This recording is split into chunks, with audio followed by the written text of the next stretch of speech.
आज पुत्रदा एकादशी है। जिस नारी को संतान नहीं हो रही हो, बहुत प्रयास कर लिया हो, पुत्रदा एकादशी पूरे साल में 2 बार आती है। एक श्रावण के महीने में आती है, दूसरी कोषाधिक क्रम में आती है। श्रावण के महीने की जो पुत्रदा एकादशी होती है, ये संतान की वृद्धि करने वाली है। शंकर जी के मंदिर में जाकर, भगवान शिव के मंदिर में पूजन करके घी का 1 कटोरी में घी और 1 कटोरी में खीर शंकर के सामने रख देते हैं। भगवान शंकर के मंदिर पर चौखट पर घी का दिया लगा देते हैं। शंकर जी की चढ़ी हुई 1 बेलपत्र साथ में रखें और 1 बेलपत्र को उठाकर शंकर जी के मंदिर की चौखट पे ही बैठ कर चबा चबा कर खा लेते हैं। जो 1 बेलपत्र लेकर आए हैं वो अपने पति को खिला देते हैं। कहते हैं एकादशी व्रत का सबसे पहला नियम है कि आप जिस दिन व्रत करो उसके 1 दिन पहले भक्ति का संचार इस हृदय में करो। भक्ति का संचार इस हृदय में कर लीजिए। जिस दिन आप व्रत करो, जैसे एकादशी का व्रत कर रहे हो तो दशमी के दिन शाम का समय जब आवे, रात्रि जब होने लगे, शाम का समय आवे और रात्रि का आप जब भोजन ग्रहण करो तो उस भोजन में कोई ऐसा पदार्थ ग्रहण मत करिए जिस पदार्थ के कारण आपकी एकादशी बिगड़ जाए।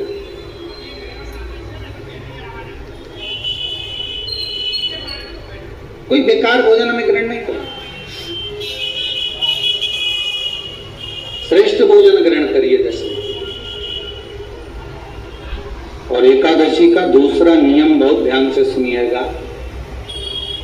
जिस दिन आपकी एकादशी का व्रत हो उस दिन प्रयास करिएगा कि अपने हाथ से किसी भी वृक्ष की कोई पत्ती टूटे ना। अपने हाथ से किसी भी वृक्ष की, पौधे की, किसी भी वृक्ष की पत्ती अपने हाथ से ना टूटे।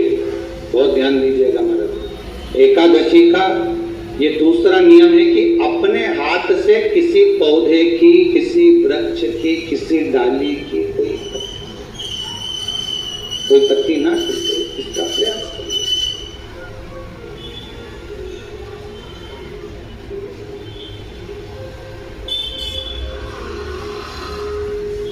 कितना सुंदर व्याख्यान कहा है, कितना सुंदर वर्णन है हमारा कि मात्र एकादशी का व्रत कर लेने पर, मात्र एकादशी का व्रत कर लेने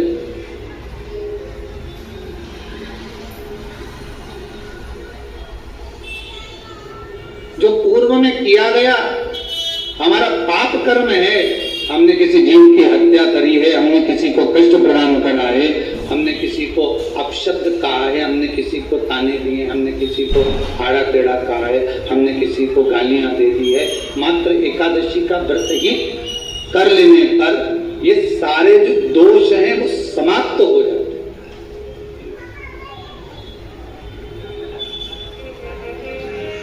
सारे दोष हमारी समाप्ति पर आ जाते हैं।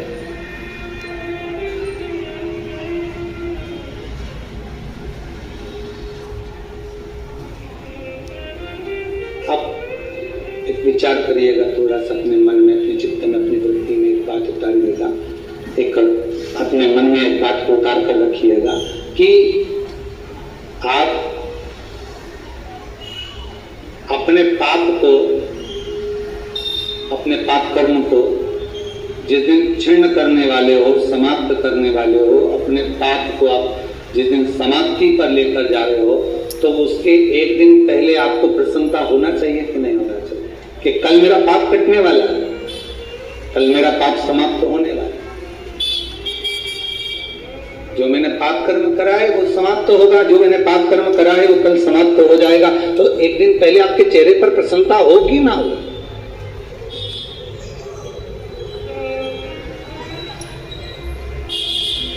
और चेहरे पर वो प्रसन्नता आपके आना चाहिए कि कल मेरा एकादशी का व्रत है, आज दशमी है, कल एकादशी का व्रत है, तो कल मेरी जब एकादशी का व्रत रहेगा तो मेरा ना जाने कितना कितना पाप, कितना कितना असत्य, कितना कितना झूठ, कितना कितना प्रपंच वो समाप्त हो जाएगा। तो इसमें मुझे प्रसन्नता हो, इसमें मुझे आनंद हो।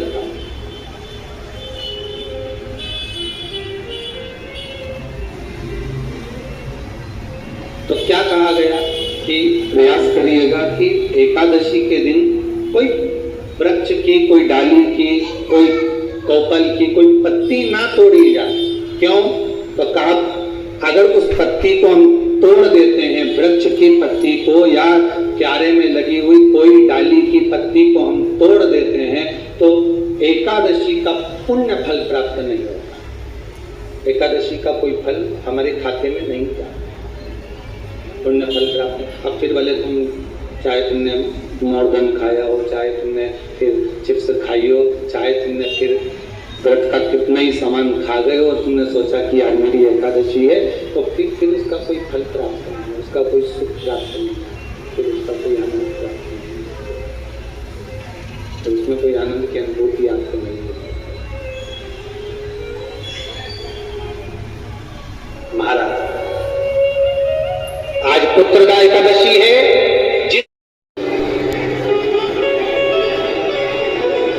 घर के मंदिर में जो शिव है, तुम्हारे घर के मंदिर में जो शिवलिंग है, तुम्हारे घर के मंदिर में जो शिवलिंग विराजमान है वो भी कल्याण करने वाला होता है। और तुम्हारे दिल में, तुम्हारे हृदय में जो भगवान शंकर विराजमान है वो भी कल्याण करने वाला है। और कितनी बड़ी बात शिव महापुराण में लिखी है कि जिस घर के अंदर शिवलिंग नहीं हो, जिस घर के अंदर अगर छोटा सा भी शिवलिंग नहीं है तो उस घर का पानी पीने का भी यहाँ पर वर्णन नहीं किया गया कि आप उस घर का पानी पिए। काबरा जी लिंग पुराण में, शिव महापुराण में, स्कंद पुराण के काशी खंड में, अवंतिका खंड में, केदार खंड में, सब में वर्णन किया कि घर के अंदर यदि एक छोटा सा भी शिवलिंग है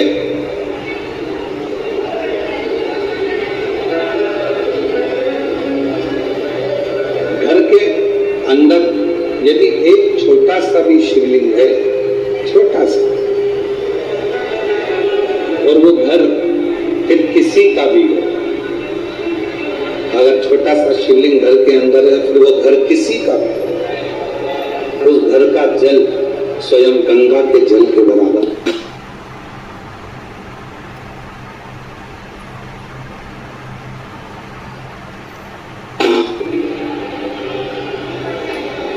यदि घर के अंदर शिवलिंग विराजमान है, छोटा सा भी अगर शिवलिंग,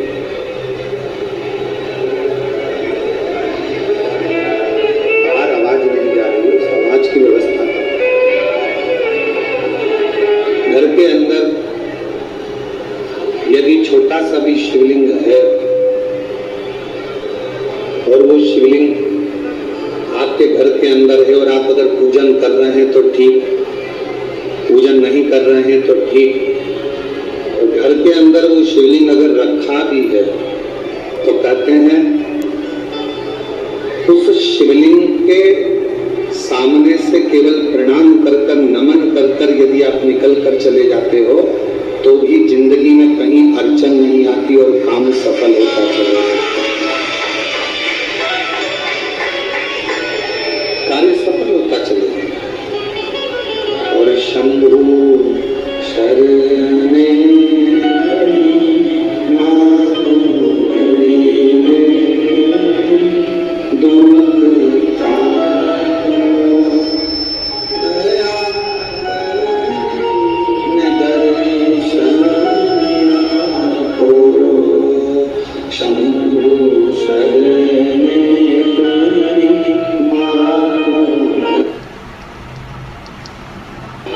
घर के अंदर है तो वह हमारे जीवन में सुख ही सुख देता है, वो तकलीफ नहीं देता।